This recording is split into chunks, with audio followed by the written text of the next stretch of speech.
Hello, friends. Today, once again, I have brought to you another chapter of English literature for class ninth. The chapter is Rain on the Roof.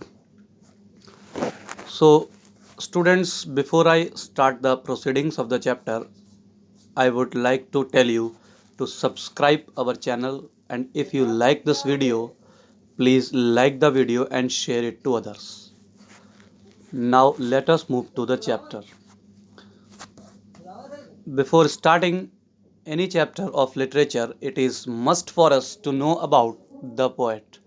The poet of the chapter, Rain on the Roof, is Coetzee, who was born on November 24, 1826, and was died in January 25, 1904. He was an American lawyer, politician, journalist, and a poet who wrote Rain on the Roof. Rain on the Roof is a poem which I am going to describe you to teach you. Before starting the poem, I would like to make you aware of some words which may create problems for you. So it is good for you to know the meaning of those words. While you will be going through the text of the poem, you will face these words where you will need the meaning of these words. The first one is tinkle. Tinkle means short, light, ringing sounds. Number two is shingles. Shingles means a rectangular wooden tiles used on the roof. Number three is woof. Woof means the threads woven across a loom. Air. In the poem, you will face a word er, E-R-E. Er actually is the old poetic word for before. In our old time, the poets used to use the word er for the poetic word before. Refrain. Refrain, students, is a figures of speech where there is a repetition of the part of a song or a poem. Here in this poem, the word refrain or the figures of speech refrain is used for the resounding of the rain. List. You will face a word list. The meaning of the word list is listen. List is the old poetic word for listen. Now let us move to the poem. Before starting a poem, I would like to introduce some questions. I would like to ask you some questions. The poem starts when the sky is covered with dark clouds and it starts raining. So I would like to ask you, have you ever listened to the patter of soft rain on the roof? Students. Yes, many of you have listened. So tell me what thoughts flashed through your mind as you hear this. Whenever you hear the pattering sound of the rain, which types of thought come to your mind? Yes, most of the times they create an image of nature onto our mind. The sound of nature, the melody of nature. So read the poem to find out what the poet dreamed of while listening to the rain. While the poet was listening to the patting sound of rain, what type of thoughts come through the poet's mind? Let us start the text of the poem. This is the text of the poem. The poem starts when the humid shadows hover over all the starry spheres. The poet says, when the sky is covered with the shadow hovering.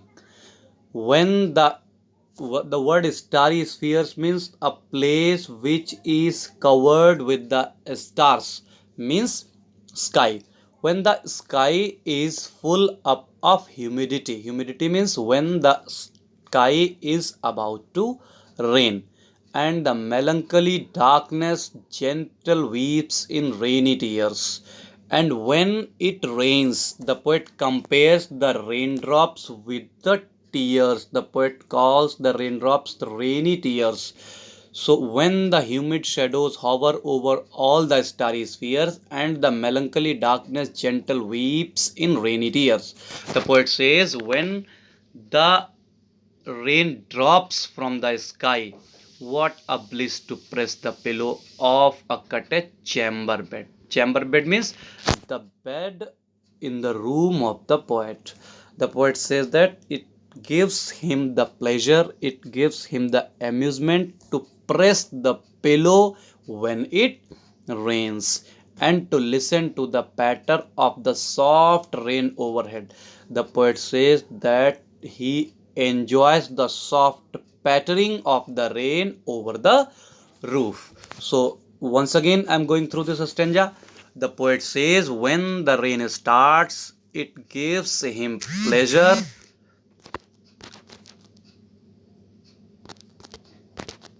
It gives him pleasure to go to the bed and to press the pillow.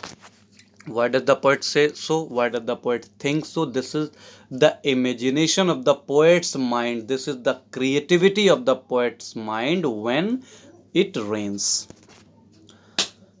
The next line is, every tinkle on the shingles has an echo in the heart. The poet says that every raindrop which falls upon the roof has an echo in the poet's heart, gives some relations to the poet's heart, gives some message to the poet's heart. The poet thinks of, reminds of something or someone when the rain drop falls upon the shingles of the roof, and a thousand dreamy fancies into busy being start. The poet says that when the raindrops fall on the roof, thousands, hundreds of the dreamy fancies, hundreds of dreams, thousands of dreams come to the poet's mind, and a thousand recollections weave their air threads into woof. The poet says that thousands of dreams come into his mind and thousands of recollections mean the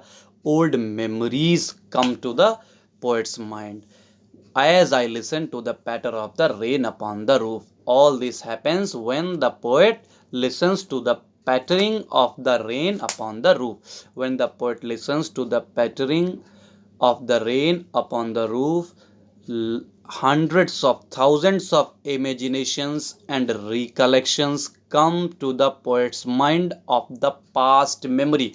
Means the patting of the rain on the roof connects the poet's past to his present. When there is the rain on the roof, the poet's mind reminds of, the poet's heart reminds of the old memories and old recollections, old collections of his past life.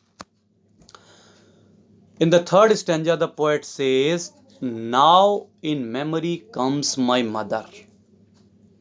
In the third stanza, the patting of the rain reminds the poet of his mother. In the third stanza, the poet remembers his mother as she used in years agone. This line shows that the poet's mother is no more in this world. She has gone.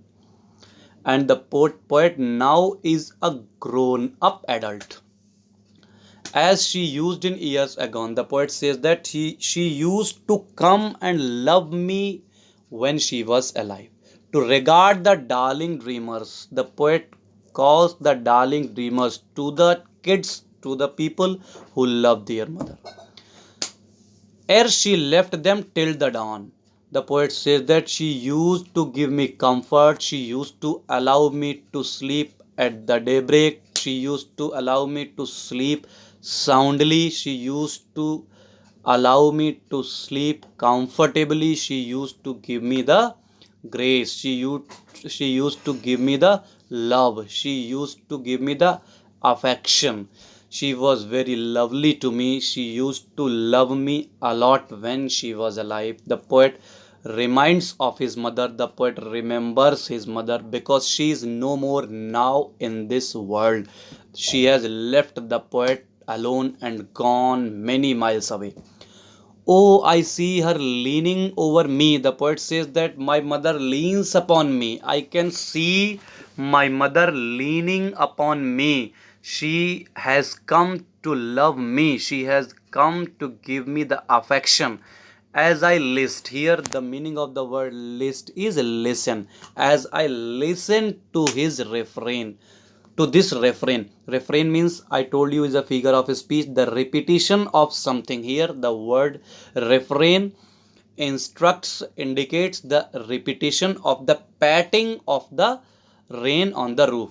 So the poet says that when I listen to the patting of the rain again and again on the shingles on the roof, I remind my mother. The memories, the old memories of my mother come to the mind by the patter of the rain. The old memories of mother are brought to the mind of the poet by the pattering of the rain on the roof. Means the poets in the third stanza, the poet says that when the raindrops fall upon the roof, the poet reminds of the old memories of his mother. He reminds of his mother. The collections, the recollections of his mother come to his mind. He thinks about his mother. So the friends, in a short way, in a short summary, I would like to tell you that the poem is about the poet's mind. The poem is about the old recollections in the poet's mind. The poet reminds of many things when there is the pattering of the rain upon the floor, upon the roof. The most vital thing which the poet reminds of is his mother. The poet says that when there is the pattering of the rain upon the roof, he reminds of his mother. Means the pattering of the rain upon the roof connects the poet's old memories to his present. So I think now we are in a condition to answer the questions which have been given forwarded. Answer the following questions. The first question is, what do the following phrases mean to you? Number one, humid shadows. So students, what is the meaning of the phrase humid shadows? Humid shadows means the sky laden with the water.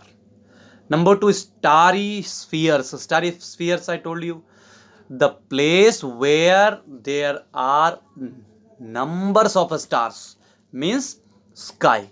What a bliss. What a bliss means it is very blissful, it is very joyful for the poet to remind the old memories. A thousand dreamy fancies into busy being start, means when the poet listens to the pattering of the rain, thousands of dreams, thousands of fancies start to come to the poet's mind. Number five, a thousand recollections weave their air threads into woof. The poet once again says that when the rain falls upon the roof, the thousands of recollections of the old memory start to weave in a sequence manner and reminds the poet of the past life. Question number two is, what does the poet like to do when it rains? So in the very first stanza, it has been described, when it rains, the most liked thing by the poet is to press the pillow and lie down peacefully into the bed. Question number three, what is the single major memory that comes to the poet? Who are the darling dreamers he refers to? So I told you that when the rain falls upon the roof, many memories come to the poet's mind, but the most vital and the major memory that comes to the poet's mind is the memory of his mother. Who are the darling dreamers he refers to? I told you in the poem itself. The poet refers the kids who love their mother darling dreamers. Means the poet calls darling dreamers to those kids, to those people, to those children who call their, who remind their mother. Is the poet, question number 4 is the poet now a child? Is his mother is still alive? So the answer for question number 3 is, as I told you in stanza 3, that the poet reminds of his mother who is no more into this world now. She has gone. She is no more with the poet. So is the poet now a child? No. The poet is not a child. He has been grown up. Is his mother still alive? So the answer for this question is, his mother is no more in this world. So after going through this poem, I remind a quotation of Abraham Lincoln stuck to my mind. That is, all that I am or ever hope it be, I owe to my angel mother. Abraham Lincoln said that whatever I am in my life or whatever I will gain in my life, all this is because of my mother. So children, whatever we are today, whether we are the students or the teachers, this is all because of our parents. So we should give them proper respect which they deserve. Okay, thank you friends.